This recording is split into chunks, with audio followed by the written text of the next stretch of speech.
Baik, kembali lagi bersama Sang Guru ID. Kali ini kita masuk ke materi yang kedua, yaitu kemarin kita sudah belajar mengenai atmosfer.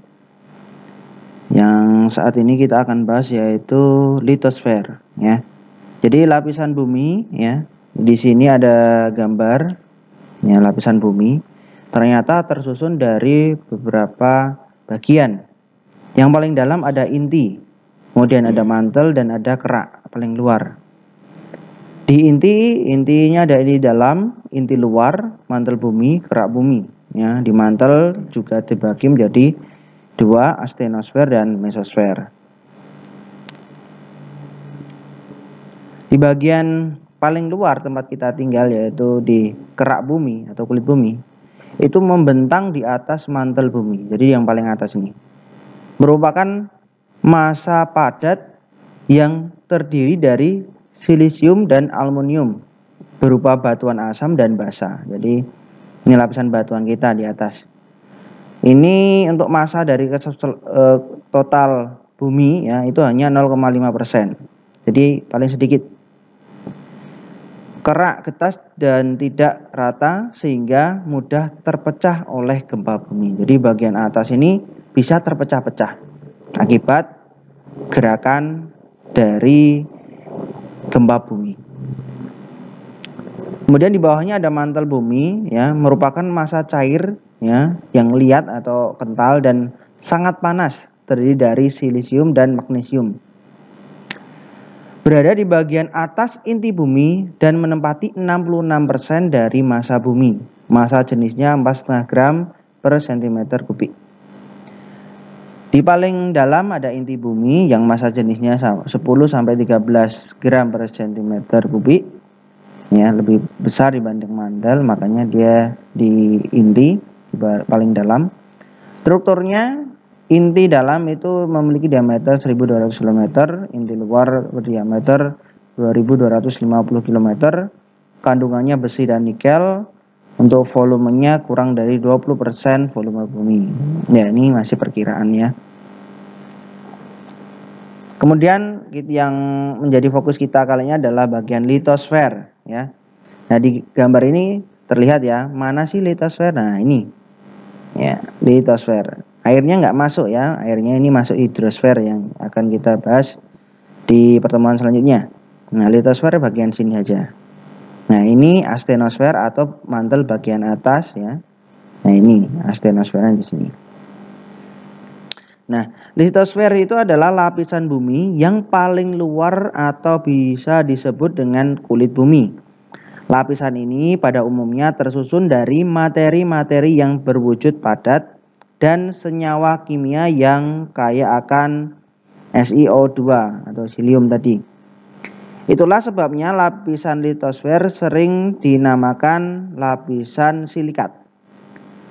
Litosfer terdiri dari kulit bumi dan selimut bumi bagian atas, sering disebut dengan lempeng litosfer. Tebal lapisan ini sekitar 50-100 km. Litosfer juga bersuhu dingin. Litosfer membentuk lempeng-lempeng yang kaku bergerak di atas astenosfer yang lebih cair. Arus konveksi memindahkan panas melalui zat cair atau gas, membuat lempeng-lempeng dapat bergerak sehingga dapat menimbulkan getaran yang terjadi di permukaan bumi atau kita kenal dengan gempa bumi itu, ya. Untuk pembukaan muka bumi ini ada dua tenaga yang bekerja, tenaga endogen dan eksogen. Untuk tenaga endogen ada gerakan tektonik, vulkanisme, gempa bumi. Pelapukan untuk eksogennya pelapukan, pengikisan dan sedimentasi. Endogen itu tenaga yang ada di dalam. Kemudian eksogen adalah tenaga yang ada di luar bumi. Tektonisme, peristiwa pergeseran dan perubahan letak kerak bumi dalam skala besar, meliputi lipatan, patahan, dan tektonik lempeng.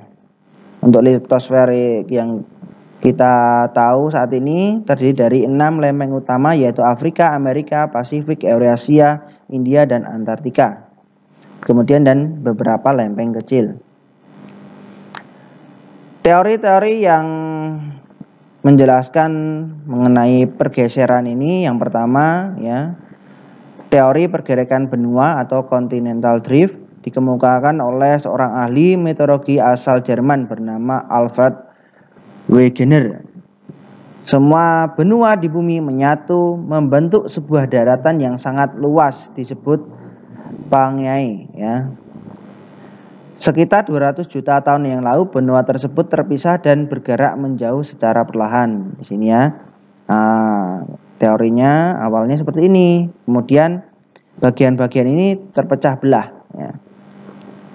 Tapi belum dapat menjelaskan bagaimana benua itu dapat bergerak menjauh. Nah, ini prosesnya dari pertama, kedua, ketiga. Kemudian ada Harry Hans 1960, teori pergerakan dasar laut atau sea floor spreading. Di bawah kerak bumi tersusun atas material yang sangat panas dan memiliki massa jenis yang rendah.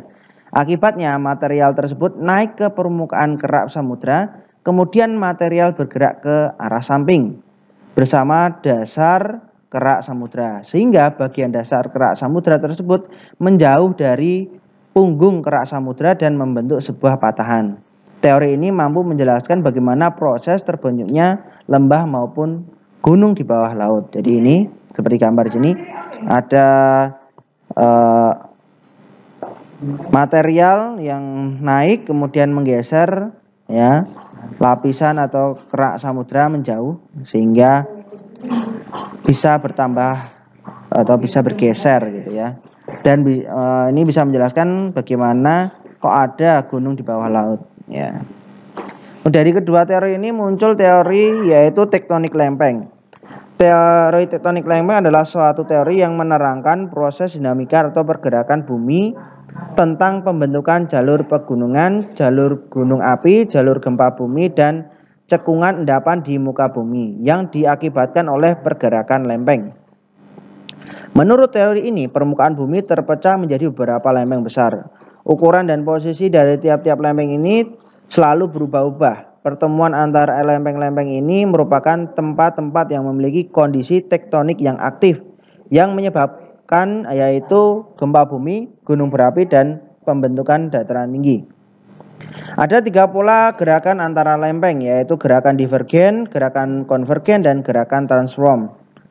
Gerakan divergen atau bentuk gerakan lempeng-lempeng tektonik yang saling menjauh, karena gerakan yang menjauh inilah timbulnya retakan-retakan yang menjadi jalan keluarnya magma. Seperti gambar ini. Magma ini kemudian mengalir sedikit demi sedikit sampai ke permukaan bumi. Dari magma inilah dapat muncul pulau-pulau vulkanik baru. Kemudian gerakan konvergen atau gerakan saling mendekat. Ya, gerakan-gerakan lempeng tektonik yang saling mendekat sehingga menimbulkan tumbukan antar lempeng. Apabila lempeng samudra menabrak lempeng benua, maka sisi lempeng samudra akan melengkung dan masuk ke bawah lempeng benua. Apabila dua lempeng benua saling menabrak, maka akan membentuk pegunungan, contoh pegunungan Himalaya. Kemudian gerakan sesar atau mendatar atau transform. Gerakan sesar mendatar atau transform merupakan gerakan lempeng-lempeng tektonik yang saling bergesekan dengan berlawanan arah.